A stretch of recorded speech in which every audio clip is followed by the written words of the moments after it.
Hello, everyone. We are Team Juice number 16236. I'm Hunter. I'm the team captain of Team Juice, and we will be talking about introduction to robot optimization. All right. I'm Siddharth. I'm the vice captain of Team Juice. So let's get started into meeting the team. So as previously mentioned, we're a six-year team in Folsom. It's a small suburb east of Sacramento. We currently have 9 members from ranging from 8th grade to senior year, and we're split into 3 subdivisions: hardware division, software division, and outreach. So let's get into our first key idea. So from designing to building, we're constantly attempting to balance functionality with ease. And to make it sound less like ChatGPT, it pretty much means you want to do as much as you can in the least amount of parts. All right, so how do we do this and why simple is better? This all goes back to the design philosophy and how you approach the FTC game. Many teams, they see the FTC game and they come up with complex designs such as swerves, turrets, things that can be easily simplified into more robust mechanisms like a mechanism drive. This ultimately leads into the efficiency and performance of your overall robot, because if you have a more complex robot, that doesn't necessarily mean it's as efficient and doesn't perform as well as a simple robot. You have to spend more time optimizing this complex robot, and that eventually may lead to some failures along the way. Additionally, it makes maintaining the robot much easier since you have less parts and less points of failure. Last is that with less parts, you obviously need to spend less money to assemble your robot, and that saves your overall budget for the season. All right, let's get into our first case study. So in the center stage season, we had something called a gear shifter, which pretty much would engage our slides to have higher torque for climb. So we climbed the poles in center stage using our slides that we used to also deposit. So the main reason why we needed this is because our robot was incredibly heavy. It was about 38 pounds. And having gear shifter, it was both incredibly difficult to build and incredibly difficult to maintain. And since it was only necessary because of the high weight, the way we were able to get rid of it is by removing the weight. And not only did this increase the reliability and performance, it also made it much easier to repair and also removed a major breaking point in case that it did break, which could affect the slides and our entire performance at competitions. So here we have an image of what the gear shifter subassembly looked like nested in our version 1 robot. On the left and right, you can see 2 motors directly connected or belted up to a main drive shaft that spools the elevator spools. And how our gear shifter work is that when we want to deposit and score during the game, we don't want to use this high torque motor right here that we used to climb. How we essentially do this is we have a gear pod right here that is directly connected to the high torque motor. And this is actuated by a single servo, meaning that when we want to climb, we essentially move the servo back and make this high torque motor with the gear at the end mesh with the main gear, which is driven by the main elevator shaft. You can see this easier in the CAD model on the right, where you see the servo with a linkage. So this basically pivots the whole shifter pod around the motor's axle, so it's coaxially driven. And on the left, you can see a close-up of what our gear shifter looked like, half taken apart.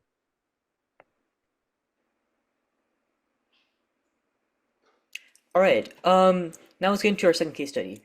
So, as we always say, simplicity is the best, and nothing really beats mechanism drives in their effectiveness and simplicity. And in our opinion, it is the best option for any rookie team, and even veteran teams. Now, it's also impossible to say what's going to go wrong with your design without testing it. We'll go over this more in later, but with the following issues that we pretty much found them by just testing a robot after we built it. Our first issue was our weight. It was so heavy that it caused our climb to be incredibly slow. I think it took about 4 to 5 seconds just to climb at the end of a game. And because of this weight, we also were pretty big. The gear shifter inside the robot, it pretty much forced us to make our robot wider, which would make it harder to go underneath the stage door. And also, if we were depositing, no alliance partner would be able to deposit with us, which was a major part of the game later in the season.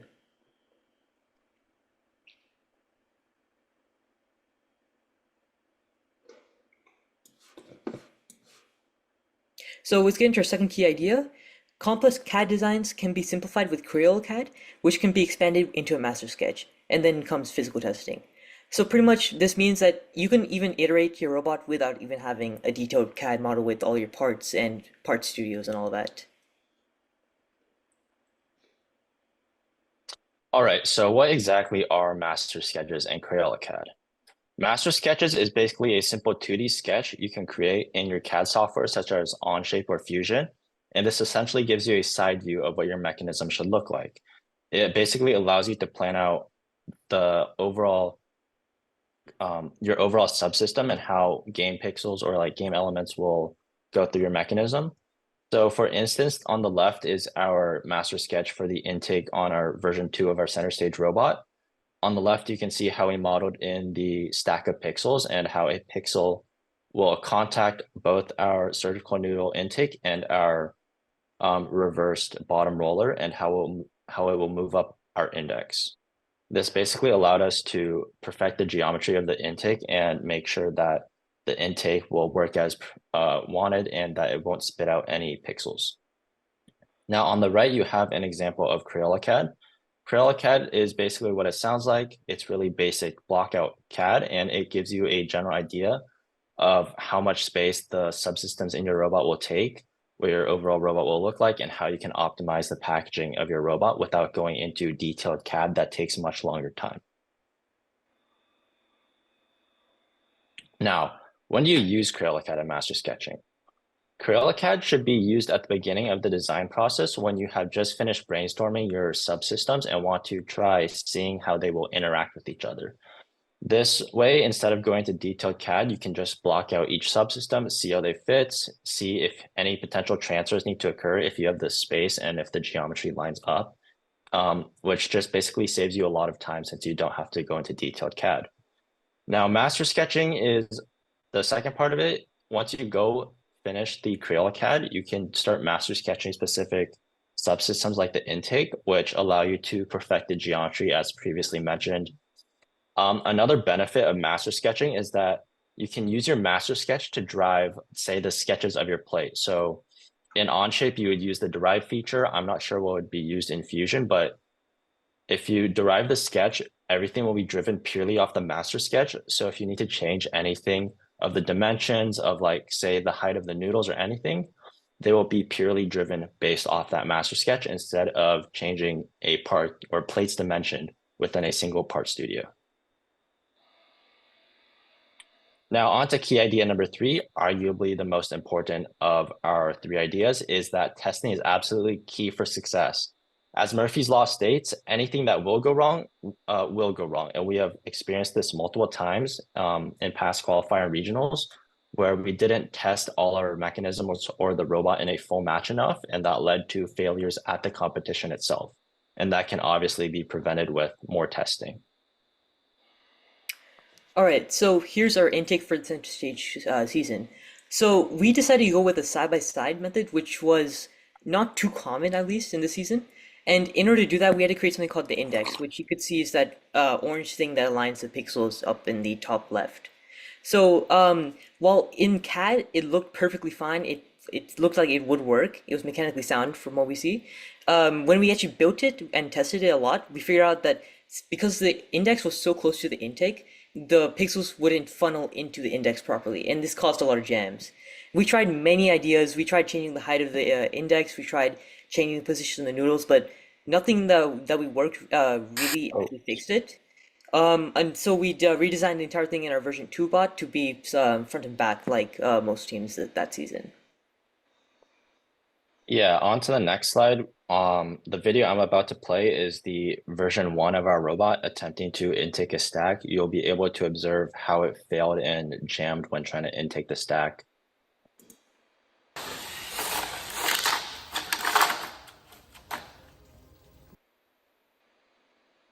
I'll play it again for if anyone missed it.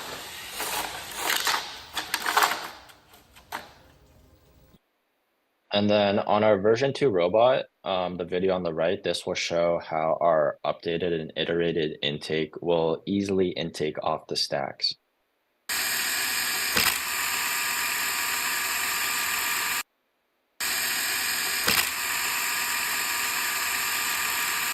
So obviously, as you can see, the version 2 was much more efficient and much more successful at intaking directly off the stack. And that was just a result of more testing and more iterating upon our version 1 ideas. Thank you again for listening, everyone. Does anyone have any questions that we can answer for you?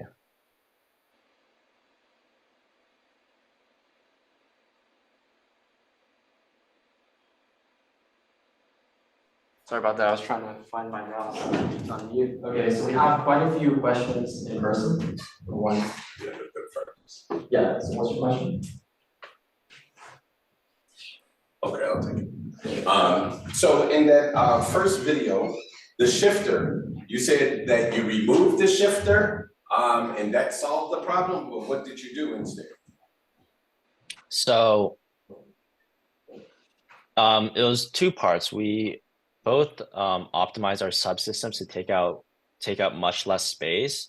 And then we also remove the shifter. By removing the shifter, we removed approximately like 4 pounds of weight since the shifter was manufactured out of stainless steel. So that took up a ton of weight. And optimizing our subsystems, we switched our entire robot to carbon fiber. So that made everything much lighter. Our version 2 robot was 21 pounds.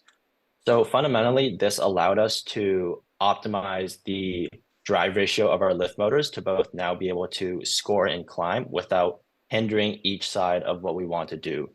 So in short, I'd say that we optimized the subsystems and removed the shifter. And by doing both of them, that allowed us to find a balance in the drive ratio of the slides that allowed us to not use a shifter. Thank you.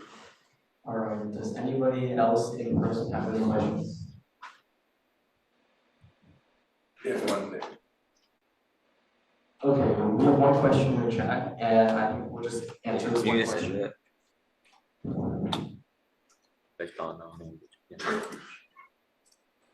So the question in the chat is, what do you have to consider when switching from aluminum to carbon fiber?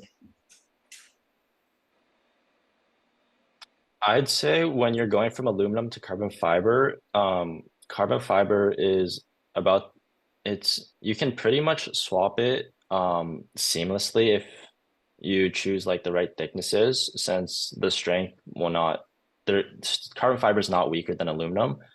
It's just about the thickness. So for the version 2 robot, we chose a 3mm carbon fiber for everything, and that was very similar to the 3.175mm aluminum we used on the version 1 robot. The most important thing is just how much carbon fiber costs. I know Send is able to cut carbon fiber, but at a much higher price than aluminum. But there's companies like CNC Madness that sponsors us, which are able to allow us to use carbon fiber without spending more money than if we want to use aluminum. All right, everybody give it up for Team 16246 Boots.